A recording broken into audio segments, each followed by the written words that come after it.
Olá a todos, sejam muito bem-vindos ao terceiro Congresso Internacional de Tecnologia na Educação. Meu nome é Jonathan Teles, eu sou professor aqui do Unisalesiano de Lins, docente nos cursos de Fisioterapia e Educação Física, também sou supervisor de estágio no setor de ortopedia, aqui do Unisalesiano de Lins. Tenho a honra de trazer aqui para falar um pouquinho conosco o meu grande amigo, Dr. Luiz Gustavo Pardo dos Santos.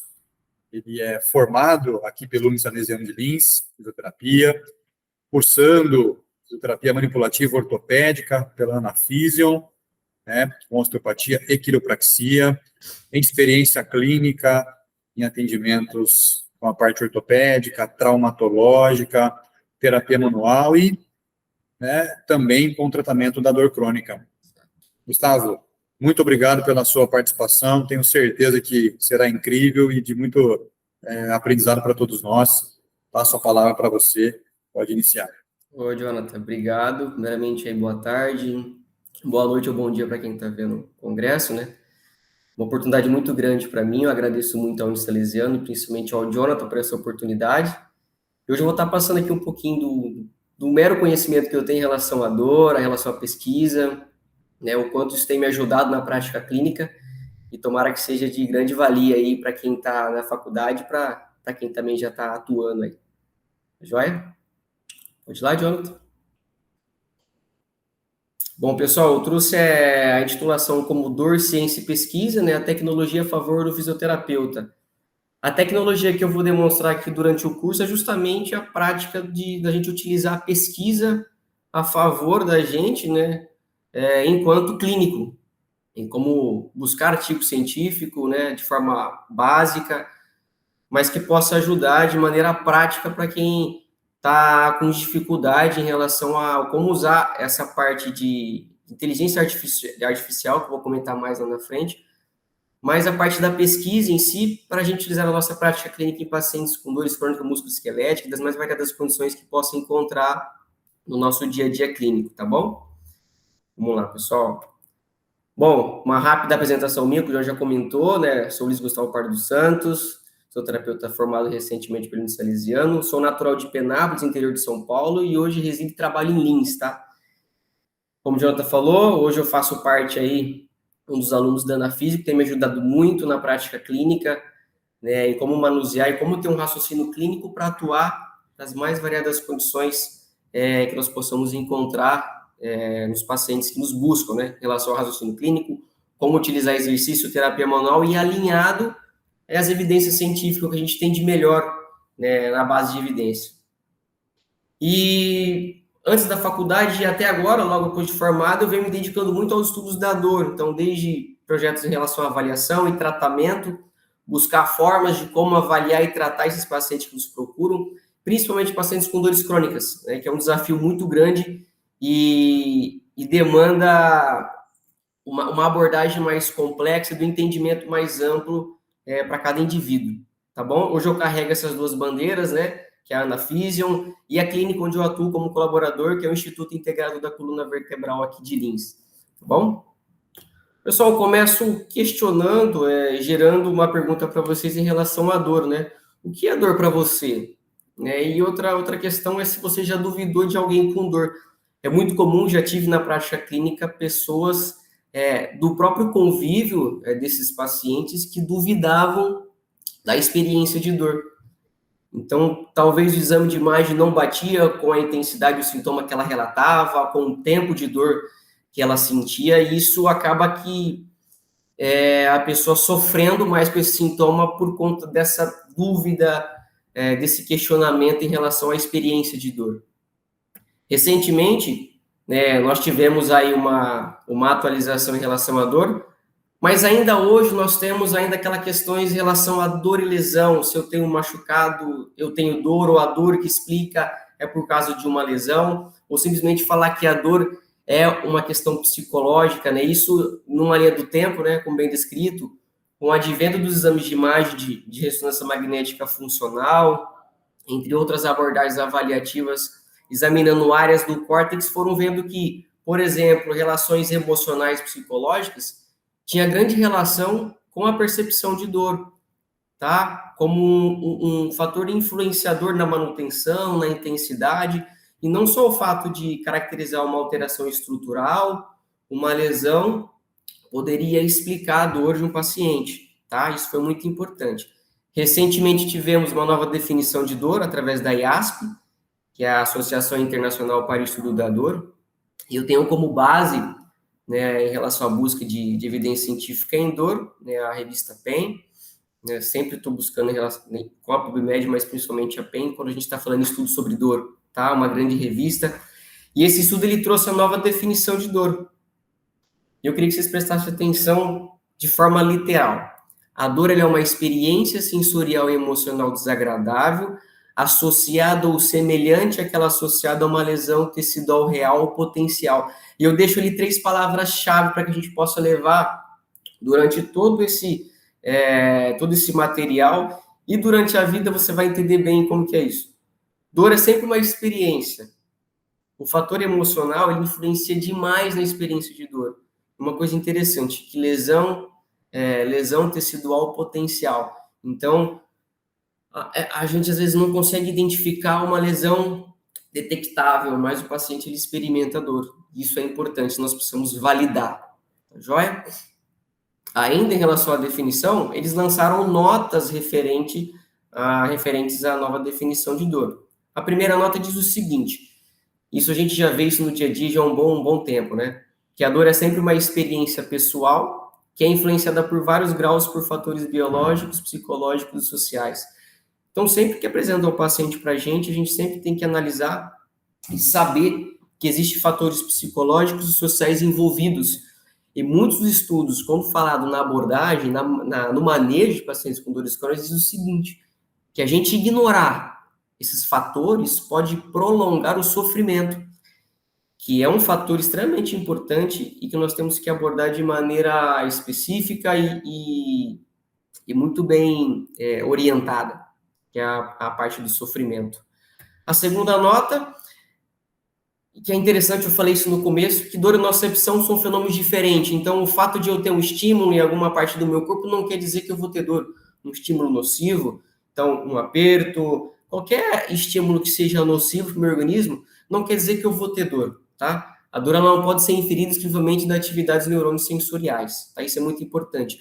Em alguns casos, eu coloquei como exemplo, que o nosso sistema ele pode estar em um estado disfuncional, desregulado, e pode disparar dor a um mero estímulo, ou principalmente ele responder de forma alterada. Então, por exemplo, aqui o teclado do computador.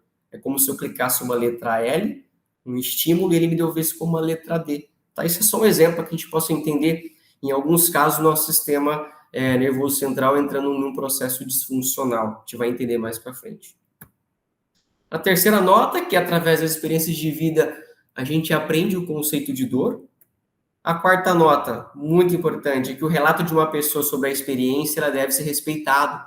Então, não é coisa da cabeça do seu paciente, né, do seu cliente, a gente precisa entender de maneira completa e abrangente o que essa pessoa está passando, tá?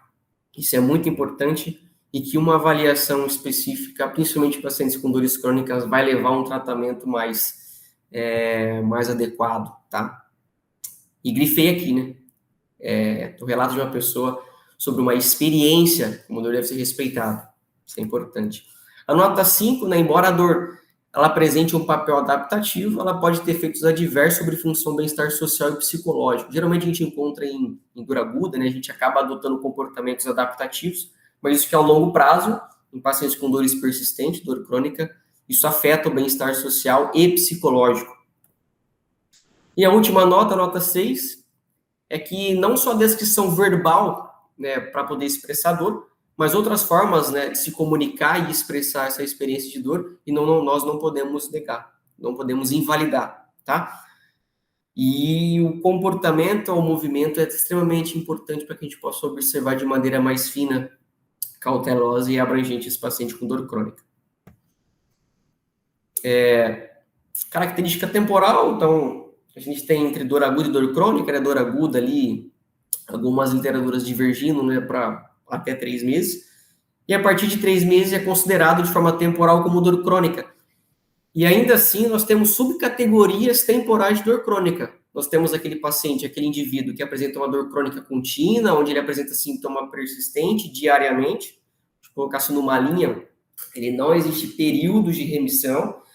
Existem aqueles pacientes com dor crônica recorrente mais flare-up, né, ou os picos de dor, né, são os escapes de dor, perdão, onde ele tem intervalos de dias ou períodos dos dias sem dor, com estímulos, com os picos de dor durante o período do dia ou da semana, e temos aquele paciente onde tem dor presente diariamente, com os escapes de dor, com os flare-up. E ao lado, pessoal, recentemente nós tivemos a definição de dor crônica como uma doença e não mais um sintoma. E isso é extremamente importante para que se possa elaborar tratamentos específicos mais assertivos para esses pacientes. Eles classificaram a dor crônica como dor crônica primária e secundária. Dor crônica primária, essa classificação, ela é representada como o principal problema de apresentação. Ao contrário de que uma dor crônica secundária seria devido a uma causa subjacente identificável. Por exemplo, aqueles pacientes que apresentam dor logo após a cirurgia, né? Conhecidos como dor crônica pós-cirúrgico. Então, existe um mecanismo identificável que predizeu ou que caracterizou esse paciente com dor crônica secundária. Já aqueles pacientes com dor crônica primária é o seu principal problema de apresentação. Então, de forma literal, né, por definição literal, é aquele paciente que apresenta, o indivíduo, né, que pode apresentar dor em uma ou mais regiões do corpo, que vem associada a sofrimento emocional significativo e incapacidade funcional, e que não pode ser melhor explicado por outra condição de dor crônica. Isso é muito importante. É uma das características que eu mais vejo no meu dia a dia, né? Por exemplo, pacientes com dor lombar e fibromialgia, né, que são características de dor crônica generalizada, tá? Os trabalhos que avaliam a respeito do tratamento, eles sempre deixam um ponto importante, que o tratamento ele deve ser focado na redução do sofrimento e incapacidade relacionado à dor. Então, simplesmente focar no sintoma e não buscar meios de trabalhar a parte funcional, de trabalhar outros meios que às vezes não competem ao fisioterapeuta, mas uma parte de terapia psicológica e outras áreas para poder abordar essa pessoa de forma geral e trabalhar realmente naquilo que mais pega, aquele indivíduo, que é a parte do sofrimento e da incapacidade, tá? Hoje nós temos reconhecidamente 3 mecanismos de dor neurofisiológica, que é a dor noceptiva, a dor nociplástica e a dor neuropática. A dor noceptiva, como bem definido no desenho, então geralmente é aquela dor identificável, bem localizada, geralmente expresso por um trabalho agudo. Então, por exemplo, no desenho, uma entorse de tornozelo, isso é importante. Então, de forma literal, é aquela dor que surge de um dano real ou potencial ao tecido não neural, que devido à ativação de nossos receptores. Nós podemos falar que é um sinal de alarme, tá bom? Nós temos também pacientes que vêm apresentar características de dor neuropática, onde a subcategoria cuja da causa decorre de uma lesão do sistema nervoso, seja ele central ou periférico, tá? É muito bom deixar bem claro que a dor neuropática é uma descrição clínica, pessoal, e não é um diagnóstico, e que requer uma lesão demonstrável, ou uma doença que satisfaça os critérios diagnósticos neurológicos estabelecidos. Então, aquela pessoa que apresenta uma dor que realmente, às vezes ela relata, isso eu tô com uma dor ciática, ou uma dor que pro profissional possa aparecer uma dor neuropática, mas precisa de critérios clínicos. Então, desde a avaliação clínica, testes específicos, a gente acaba utilizando questionários, e aí a gente correlaciona com o relato, com a experiência, juntamente com o exame de imagem, e juntamente com esses testes. Então, a gente precisa avaliar de uma forma mais completa, mas principalmente usar critérios clínicos para identificar esse tipo de dor. E por último, não menos importante, a dor nociplástica. Foi recentemente reconhecida em 2016, se não me engano, e de forma resumida, o que acontece são mudanças funcionais dentro do nosso sistema nervoso central. É como se o nosso sistema ele respondesse de forma disfuncional a estímulos que o nosso corpo, que o nosso sistema nervoso recebe. E isso causa, e com o tempo, isso vai causando modulações, seja elas funcionais, de interligações de algumas áreas do nosso sistema nervoso central, e que decorre de facilitação do nosso sistema nervoso central, respostas inadequadas dos nossos receptores ali na nossa periferia, ou somente na medula, a nível central, tá? E que alguns pacientes podem apresentar uma combinação de dor nociceptiva e dor nociplástica. Um exemplo de pacientes com característica de dor nociplástica são os pacientes fibromiálgicos ou dor lombar crônica, tá bom?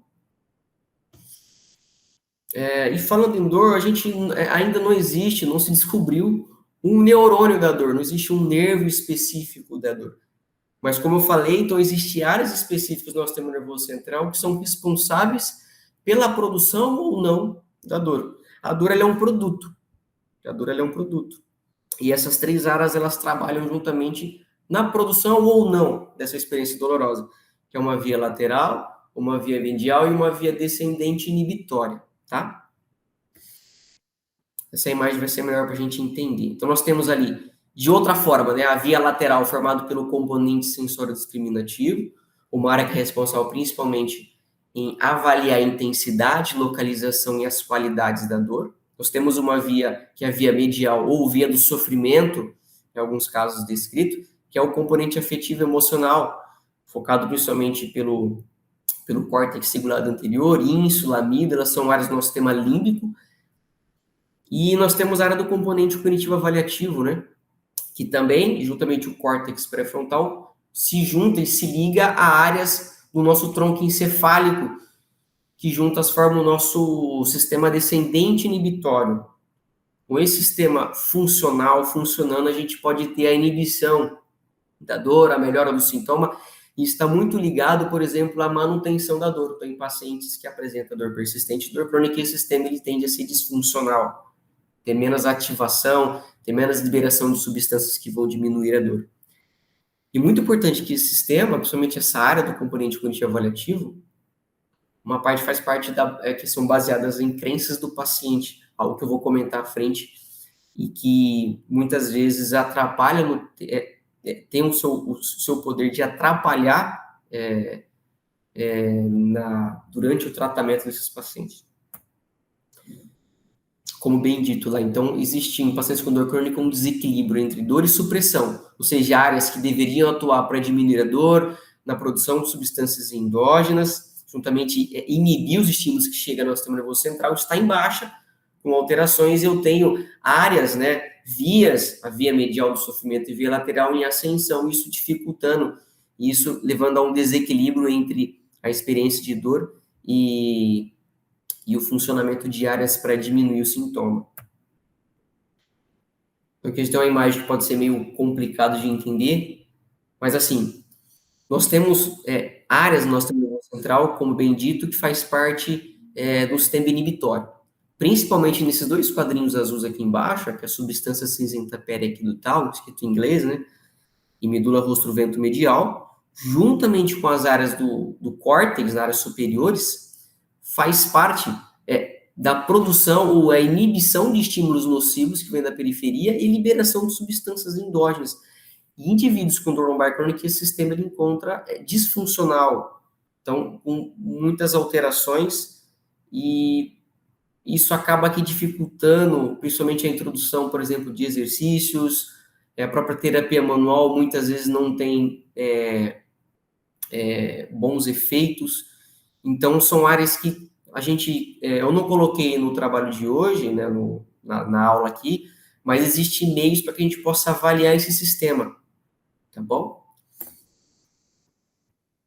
Sendo assim, pessoal, então, essas áreas que se conectam, né, a gente não pode inferir, né, determinar o grau de lesão, aliás, o estado de intensidade da dor, só pensando no fato de uma lesão tecidual, mas levar em consideração os aspectos emocionais de cada indivíduo. Então, a gente pode ter um sistema muito eficiente, um sistema que, em vez de ajudar, ele trabalha na facilitação dos estímulos que são chegados no nosso sistema nervoso central, isso aumentando a intensidade da dor ou a manutenção dessa dor, e eu tenho um sistema muito deficiente, tá? Que trabalha muito pouco, tem uma ativação muito debilitada. E agora eu vou falar um pouquinho do que eu comentei logo atrás sobre as crenças, é algo que tem atrapalhado muito no manejo e no andar, né, do tratamento de muitos indivíduos com dores crônicas. Que é justamente essa palavra aqui, essa palavra não, essa frase, né? O corpo como uma máquina. E algumas frases acabam ecoando no nosso tratamento como se algo dói é por uma razão, isso é o corpo dizendo para não fazer isso. Ou, por exemplo, eu acredito em porcas e parafuso, né? E se algo está desgastado, você tira e coloca uma peça nova. Isso é frase que a gente acaba escutando, ou frases parecidas como essa, que dificultam o engajamento de alguns pacientes e dificulta a movimentação, a introdução de exercícios. Eu coloquei aqui 4 temas importantes desse trabalho aqui do Peter Sullivan, principalmente, que é um grande pesquisador em dor lombar, em dor crônica.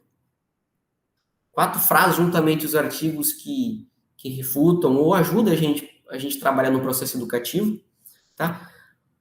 O primeiro e clássico, que eu já comentei lá atrás, é sobre os exames de imagem. Então, muitos pacientes colocam, né, acreditam que a fonte da dor seja apenas por alterações encontradas no exame de imagem.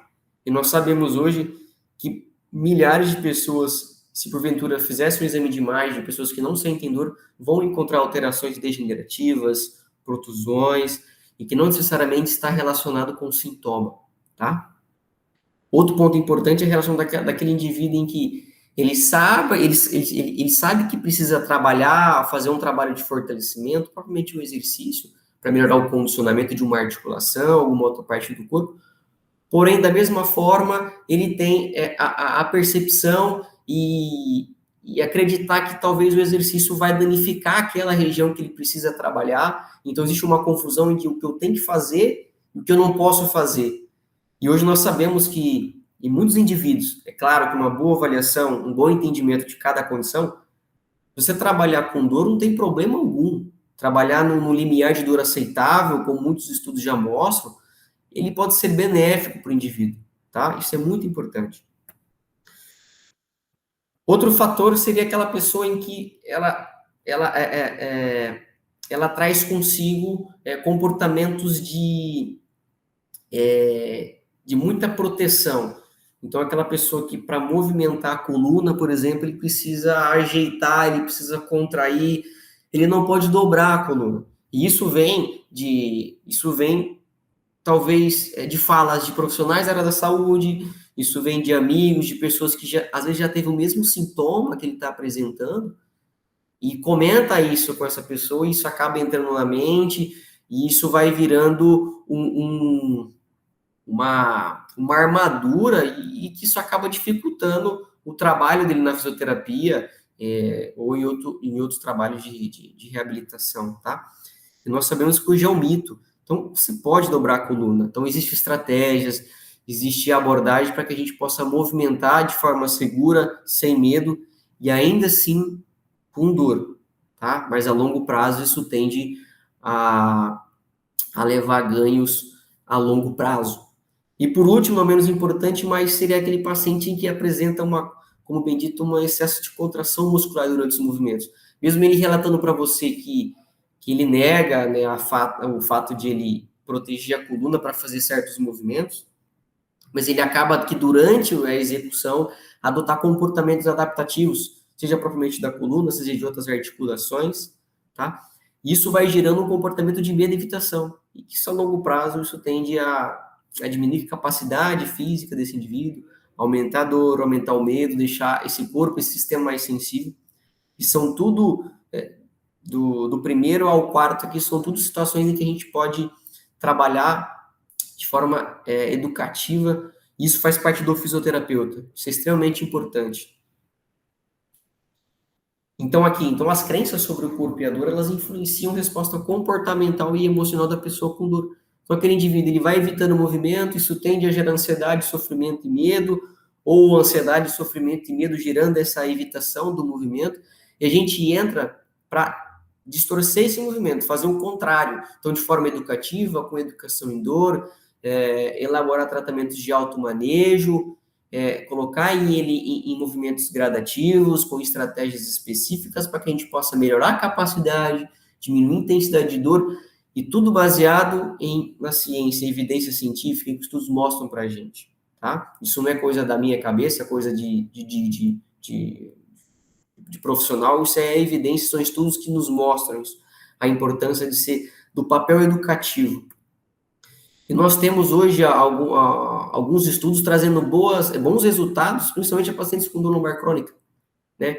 Que a gente trabalhar na mudança, na reformulação dessas crenças, melhorar o comportamento desse paciente em relação ao sintoma, isso tem benefícios clínicos, benefícios importantes tanto para o paciente quanto para o profissional. Tá? Facilita o engajamento, facilita o trabalho do profissional, isso vai ajudar a qualidade de vida, aspecto social, psicológico, e o paciente só vai ter ganhos com esse combo, com essa adição, né, com a adição do processo educativo. Tá?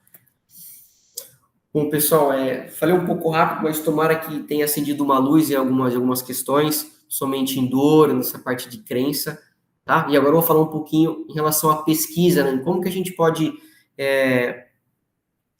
trabalhar alguns meios básicos para poder pesquisar da melhor maneira possível, tá bom? Lembrando, esse material que eu preparei é um material básico, então, se a gente for aprofundar, realmente é um caminho longo, existe temáticas mais profundas em relação à pesquisa, a cada site, a cada tópico, tá bom? Mas esse é um material simples, básico, para que a gente possa, primeiramente, se chegar a bons estudos científicos, tá bom? Bom, primeiramente, não é pelo Google que a gente vai pesquisar bons artigos, achar evidência científica para a gente trabalhar de maneira benéfica e trazer bons resultados, né? E eu fiz uma rápida pesquisa para identificar algumas informações que podem atrapalhar muitas pessoas. É o seguinte, pessoal, muita informação acaba sendo maléfico para as pessoas que não têm, por exemplo, conhecimento do que a gente, somente da área da saúde, a gente tem, do pouco conhecimento que a gente tem. Então, vai ter muitas frases, informações que não vão fazer diferença, muitas vezes não vão fazer diferença, e pode confundir. A maioria da literatura traz sempre uma referência médico-clínica, não que isso seja errado, isso é importante, as pessoas trazem boas informações, mas é que se basear nessas informações, principalmente para quem está pesquisando, não é legal. Então, e muitos desses materiais não têm, as postagens não se baseiam principalmente em guidelines, tá? Podem ter boas informações, mas para a gente que vai pesquisar, não são bons lugares, tá bom? Sem contar que pode ter informações que podem alimentar crenças negativas, então, por mais que sejam frases que realmente, por algumas vezes fazem sentido, por exemplo, uma distensão, então, a pessoa que ouve isso acaba alimentando palavras negativas, comportamentos negativos, e acaba não engajando naquilo que realmente ela precisa. Por exemplo, melhorar a postura, ajustar a postura na hora do sono. Então, são coisas que aquilo pode entrar na cabeça do indivíduo, por mais que ele possa sentir um conforto, aquilo pode atrapalhar no quesito de ele poder não movimentar da forma que ele precisa movimentar a coluna, tá bom? Por isso, o fator educacional, a parte educativa, ela é primordial. Nós temos aí o dicionário do fisioterapeuta, né, a PubMed e a Pedro. Se você der um QR Code aqui, vai direto para a página. Então, são as duas páginas que eu, principalmente o fisioterapeuta, ele precisa estar sempre alinhado, sempre buscar estudos com essas duas plataformas, tá bom? A PubMed, ela é um recurso, é uma base de dados muito grande, né, em ciência, né, na literatura biomédica. O importante é que os descritores onde a gente vai colocar precisa ser em inglês, então não adianta eu colocar, por exemplo, artrose de joelho, aí eu preciso colocar os descritores da forma em inglês, para que ele possa buscar de maneira efetiva, tá bom?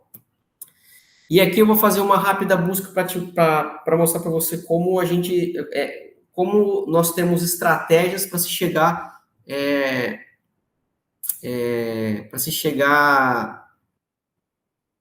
com mais facilidade ao que a gente está pesquisando, tá? Eu coloquei lá na PubMed dor lombar crônica. Ele me trouxe 15 mil resultados. Não tem como eu ler 15 mil estudos, tá? Então, a gente tem estratégia específica para a gente possa identificar o melhor estudo de uma maneira mais fácil, tá bom? Na barra da esquerda, aqui eu até grifei de amarelo ali, alguns desenhos de estudo que a gente vai ler, que nós vamos buscar quando estamos falando em intervenção, ou seja, qual o melhor tratamento, tá joia? Então, assim, primeiramente eu quero pesquisar, e aqui eu vou dar um exemplo de trabalhos relacionados à intervenção. Então, qual que é a sua pergunta? Ou seja, qual o melhor tratamento? Qual que é o seu domínio? Então, eu quero saber sobre intervenção. Quais desenhos de estudo eu devo ler? Revisões sistemáticas de ensaios controlados aleatorizados ou ensaios controlados aleatorizados, ensaios clínicos, tá bom? Porém, eu preciso refinar minha pergunta clínica. Então, eu tenho estratégia para que eu possa chegar da melhor maneira possível ao estudo que eu quero.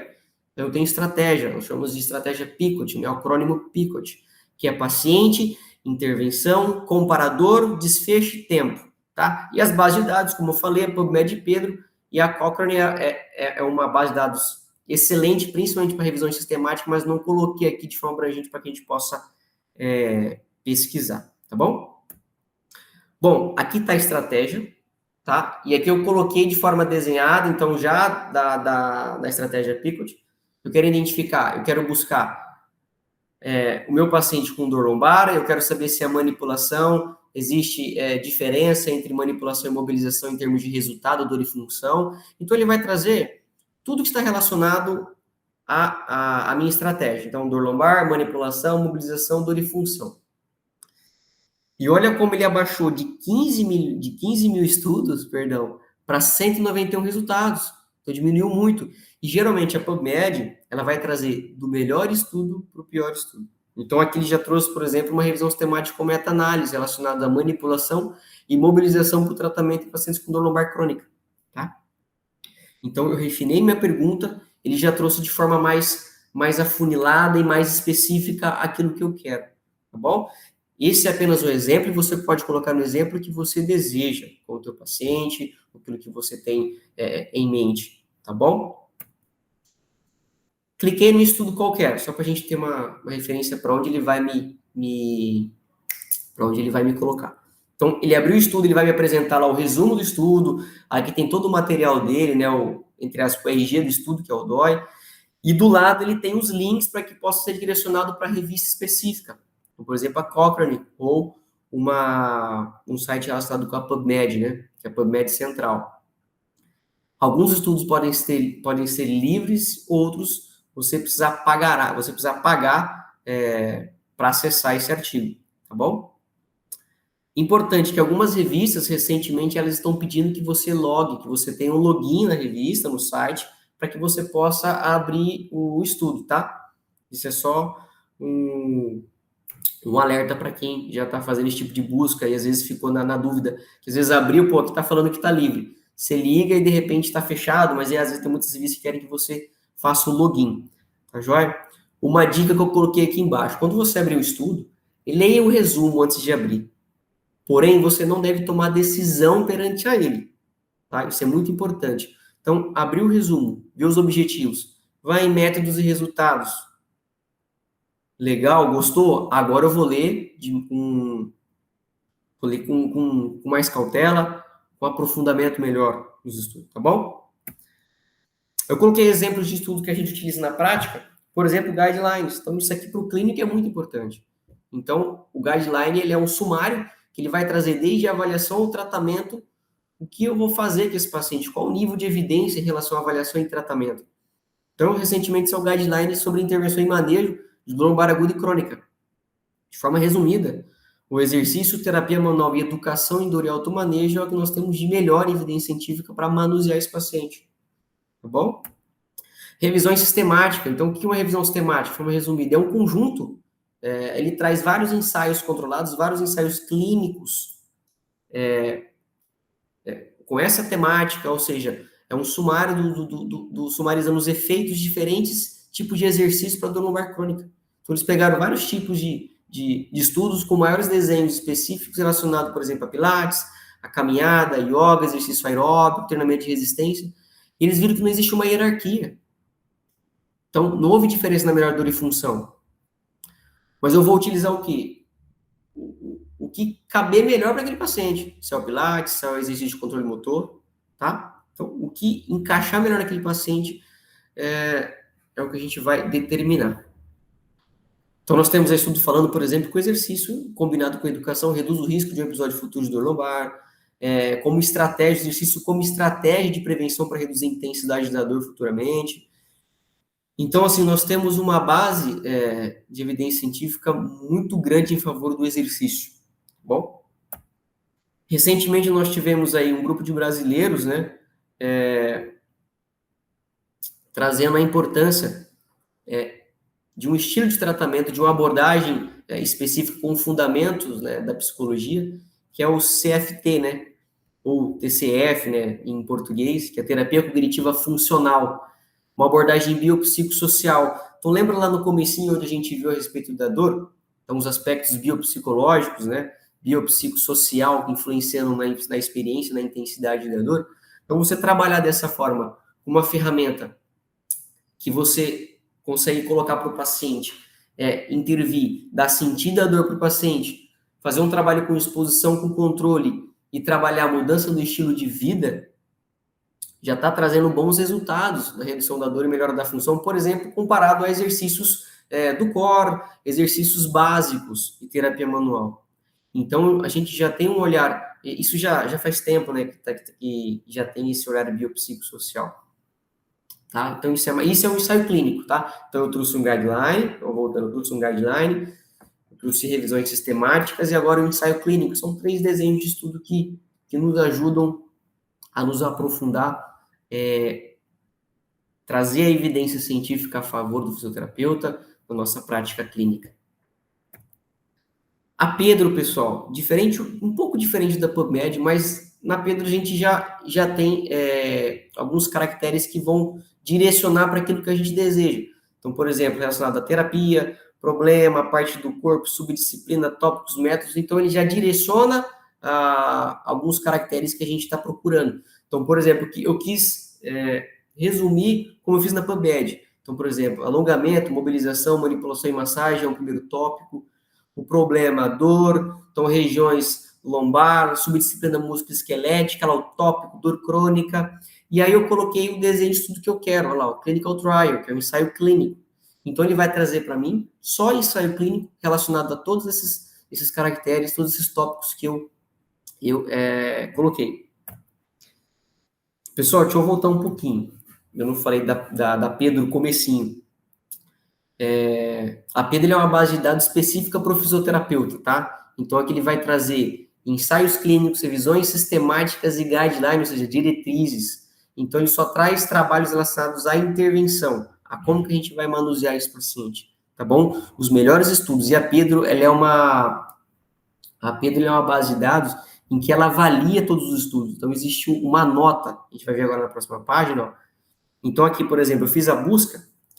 Não repare nos estudos, porque essa busca é um pouquinho mais antiga, já estava gravada aqui no meu computador, mas não muda nada, é o mesmo esquema, tá bom? Então, nós temos o nome, o título dos artigos, e mais uma vez, igual a PubMed, ele traz do melhor para o pior, tá bom? Ou seja, do maior nível científico para o menor nível científico, da maior nota para a menor nota. Então, por exemplo, a maior nota que nós temos, que a gente tem aqui nessa imagem, é nota 9 de cada 10. Então, essas notas estão relacionadas, por exemplo, à alocação dos pacientes, ao cegamento do avaliador. Então, são vários requisitos que vão dando crédito ao estudo. Pô, um estudo nota 9, um estudo nota 10, é um estudo com alto nível metodológico, certo? E aí, aqui ele vai trazer lá, por exemplo, aqui ó, do lado direito da sua tela, o resumo do estudo, né? Ele vai trazer a nota, ó, a nota 9, de 0 a 10, e embaixo ele vai trazer o link, que é o DOI lá, que é o RG do estudo. Então ele vai levar para as revistas. Mesmo esquema. Então pode ter revistas que o artigo vai ser pago, vai ter artigo que vai ser livre acesso. Tá joia? E aí eu queria trazer essa ferramenta, uma ferramenta nova e que tem ajudado muitas pessoas a pesquisar artigo científico, tá? Não só pesquisar, mas ele facilita de acordo com o tema específico que você está procurando, tá?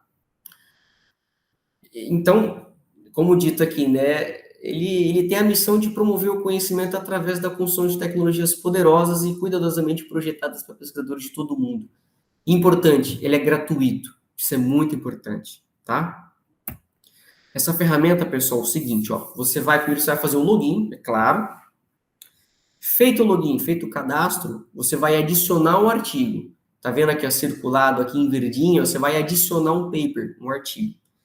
E aí, nessa barra, você vai colocar ou o DOI, né, ou o título do artigo específico que você tem, o download, tá bom? Ou simplesmente você tem só o DOI, você pegou lá na página de alguém e você tem o DOI. Você vai colocar ele aqui.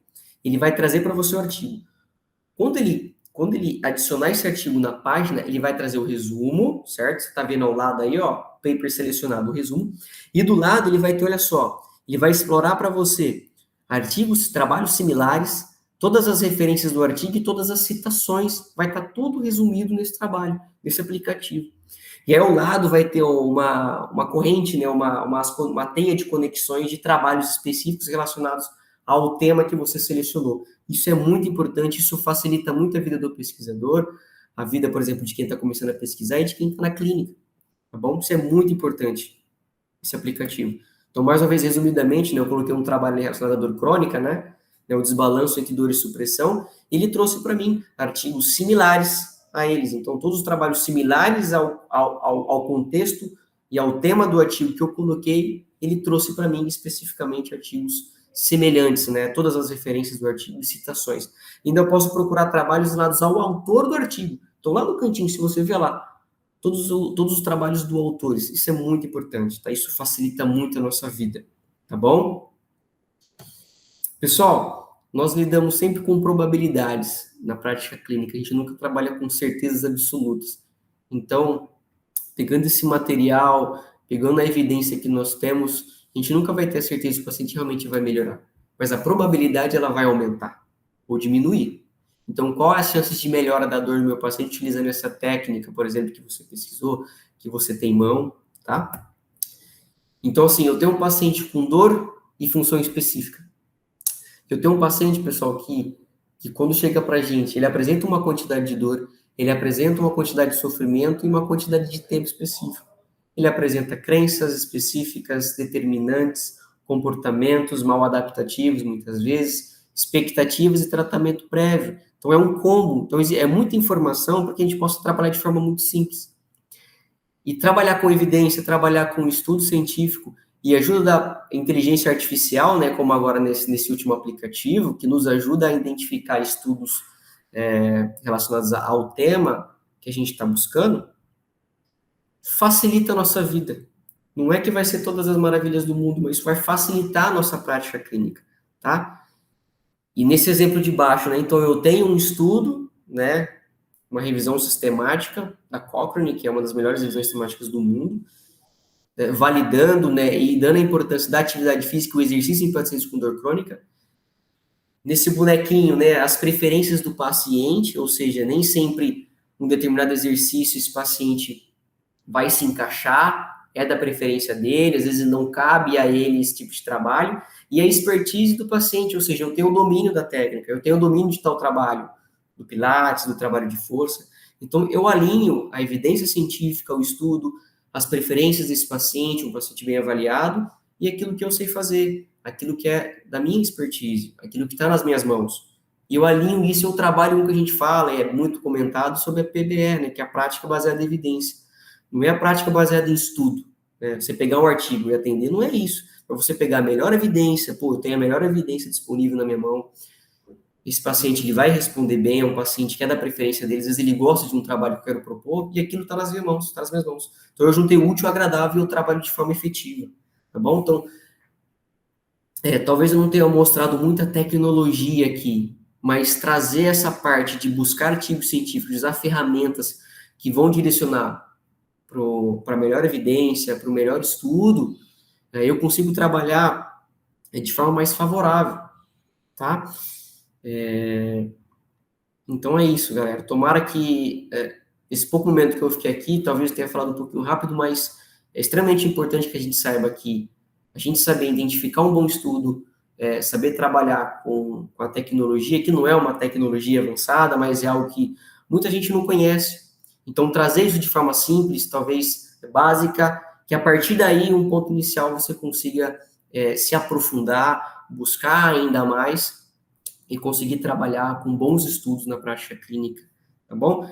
Eu queria fechar com uma frase de um cara que eu admiro bastante e que tem me ajudado, né, na parte de estudo da dor, que é o Léo Ávila, né, do portal Tudo Sobre Dor, que ele falou o seguinte, isso é uma frase antiga que eu grifei isso para mim e isso realmente faz sentido no meu dia a dia, que é quando me debrucei no estudo do método científico, eu aprendi a valorizar a incerteza, desconstruir a existência de verdades absolutas, bem como aceitei que a ciência nos guia para minimizar falhas.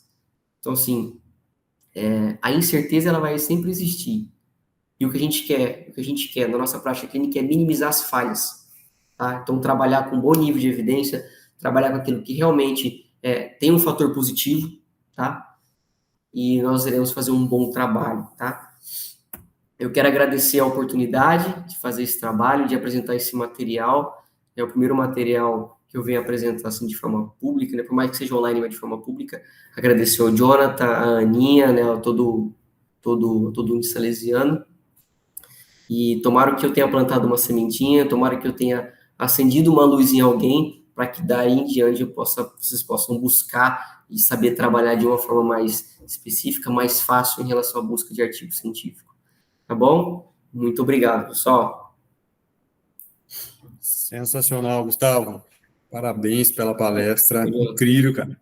Dinâmica dos slides, a forma que você passou. E você trouxe para nós aqui dois temas que, não diria que para o fisioterapeuta, mas para o profissional da área da saúde em questão, né, nessa grande área, da devida importância do estudo sobre dor e da prática baseada em evidência. Exato. Gustavo, a gente tem alguns minutinhos, eu queria, assim, ouvir de você a sua opinião, como ex-aluno, como aluno ainda, né, como professor, como amante do estudo sobre dor, sobre prática baseada em evidência. Certo. Eu vejo ainda uma distância muito grande, tanto do profissional quanto dos próprios alunos, em relação à ciência. Eu vejo que nós estamos em 2023, né, e a prática baseada em evidência é algo que já tem alguns anos aí, né, mais à tona, principalmente na fisioterapia, nas demais áreas também. Eu queria saber o que falta para o aluno, para o profissional, engajar mais com a ciência, buscar mais isso, trazer mais próximo. Queria que você deixasse a sua opinião, por favor. Bom, Jonathan, esse é um tema extremamente importante que já vem já há um bom tempo, né, cara?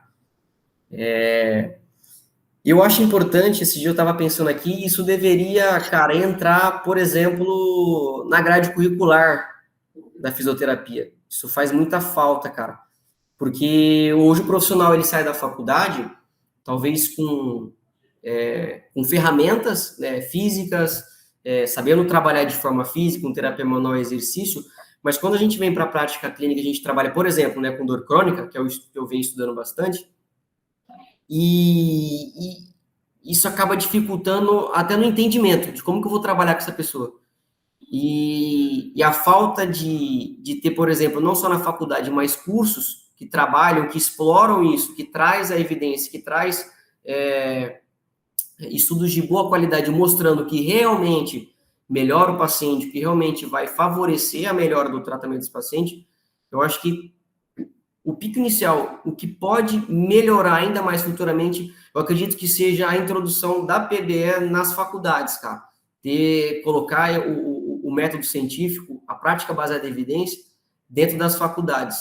A gente vê cursos que estão melhorando, a gente vê pessoas, né, no Instagram, né, perfis que estão passando isso adiante, mas acredito que, ao meu ponto de vista, cara, as faculdades poderiam ter como objetivo acrescentar isso a longo prazo, cara. Isso seria um ponto importante, um ponto a se acrescentar para melhorar ainda mais, né, a evolução dos profissionais que estão saindo, né, os que vão começar. Isso é muito importante, John. Perfeito, Gustavo. Muito bom mesmo. Queria agradecer em nome da instituição, em nome da nossa coordenadora do curso de fisioterapia, do Unicentro de Lins, professora Aninha. Muito obrigado pela sua participação. Tenho certeza absoluta que é um material extremamente enriquecedor para alunos, para profissionais. Obrigado. Só agradecer, Gustavo. Parabéns. Obrigado pela oportunidade. Muito obrigado. Perfeito. Vou encerrando aqui, então, a transmissão. Agradeço a todos que puderam, de alguma forma, estar assistindo a palestra. Um grande abraço a todos. Obrigado.